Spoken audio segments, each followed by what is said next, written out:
BRS ప్రభుత్వ హయాంలో చేసిన కరెంటు కొనుగోళ్లపై జ్యుడిషియల్ విచారణకు సిద్ధమని సీఎం రేవంత్ రెడ్డి ప్రకటించారు. 3 అంశాలపై పూర్తి స్థాయిలో జ్యుడిషియల్ ఎంక్వైరీకి ప్రభుత్వం సిద్ధమని అసెంబ్లీలో ప్రకటించారు.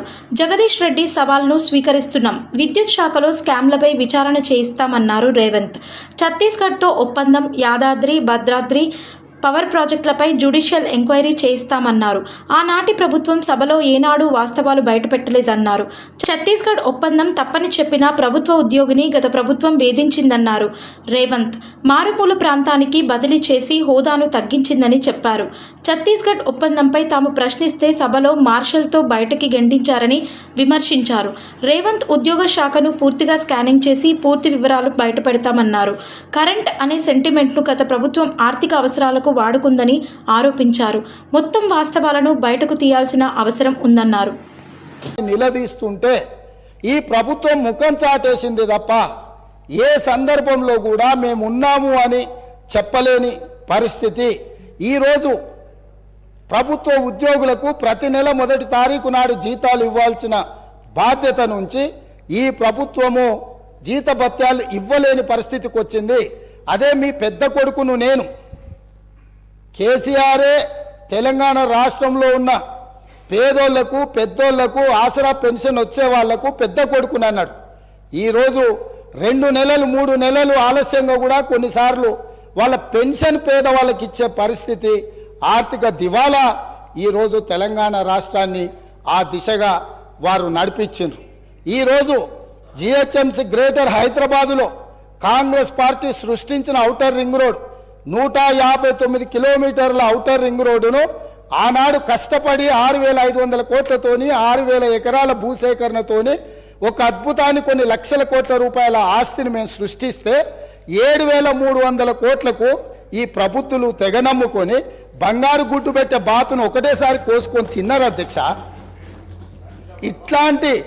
ఇట్లాంటి మన ఎన్నికల కంటే ముందు డిసెంబర్ తర్వాత జనవరి తర్వాత పిలవాల్సిన వైన్ షాప్ల టెండర్లు 4 నెలల ముందు పిలిచి చివరికి పుస్తలు అమ్ముకొని ఆఖరికి ఏ బోర్లేసిండో ఆ బోర్లేసిన భూమి కూడా అమ్ముకోవాల్సిన దుస్థితికి ఆనాటి రైతాంగం అధ్యక్ష.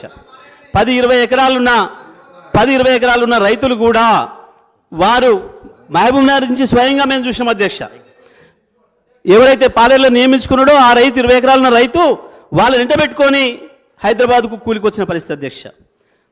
భారతదేశంలో కాశ్మీర్ నుంచి కన్యాకుమారి వరకు రోడ్డు ఎమ్మడి పోతుంటే ఎవరైనా గడ్డపార పట్టుకొని పోతుంటే ఆపి మీరు ఏ ఊరు అని అడిగితే అది మహబూబ్నగర్ మాత్రమే, అది పాలమూరు మాత్రమే అనే విషయం కూడా మనందరికీ కూడా తెలుసు అధ్యక్ష.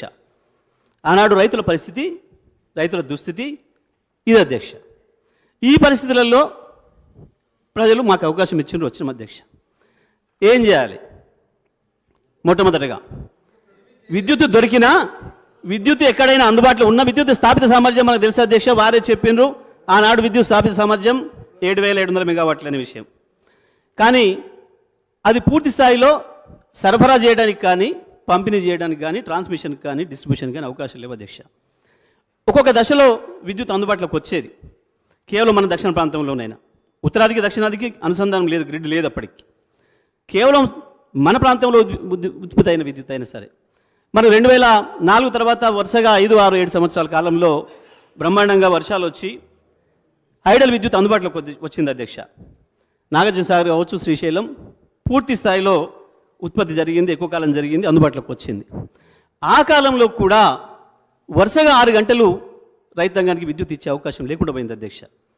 ఒక 33 kV 11 kV సబ్స్టేషన్ నుంచి విద్యుత్ ఇవ్వాలంటే 3 గంటలకు మించి ఒక ఫీడర్లో ఇచ్చే అవకాశం లేదు అధ్యక్ష అన్నాడు. ఎందుకంటే దానిపైన 133 అందుబాటులో లేదు, దానిపైన 220 అందుబాటులో లేదు, దానిపైన 400 kV అందుబాటులో లేవు అధ్యక్ష. బ్యాక్ డౌన్ చేయాల్సిన పరిస్థితి వచ్చింది. జల విద్యుత్తును కూడా బ్యాక్ డౌన్ చేయాల్సిన పరిస్థితి వచ్చింది అధ్యక్ష అన్నాడు. ఎందుకంటే ట్రాన్స్మిషన్ డిస్ట్రిబ్యూషన్ సిస్టమ్స్ లేకపోవడం వల్ల. ఆ రోజు ఉండే ఉద్యోగస్తులకు ఒక కళ ఉండేది. మన ఏఈలు కావచ్చు, డిఈలు కావచ్చు, ఇవాళ ఎస్సీలైన వాళ్ళు, సీజీఎంలైన వాళ్ళు, కొంతమంది డైరెక్టర్లు అయిన వాళ్ళు కూడా ఆనాడు వాళ్ళు ఇంకా కింది స్థాయిలో ఉద్యోగాలు ఉన్నప్పుడు ఎప్పుడైనా మా జీవితంలో వరుసగా 6 గంటలు రైతాంగానికి కరెంట్ ఇవ్వగలుగుతామా అనేది ఒక కళ ఉండే అధ్యక్ష అది వాళ్ళకు. కానీ ఇవాళ 24 గంటల విద్యుత్తుని ఇవ్వాలని చెప్పి వ్యవసాయానికి కూడా నిర్ణయం చేసిన మరుక్షణం అందరికంటే ఎక్కువ సంతోషపడ్డది మా విద్యుత్ ఉద్యోగులే అధ్యక్ష, అందులో సందేహం లేదు అధ్యక్ష. ఒకవైపు ఇది పరిస్థితి విద్యుత్ ఇది. గ్రామాలకు వెళ్ళాలంటే విద్యుత్ అధికారుల పరిస్థితి ఏందో తమరికి కూడా తెలుసు అధ్యక్ష. గ్రామాలకు వెళ్తే మా ఛానల్ని లైక్ చేయండి, షేర్ చేయండి, సబ్స్క్రైబ్ చేయండి. మరిన్ని అప్డేట్స్ కోసం పక్కనే ఉన్న బెల్ బటన్ నొక్కండి.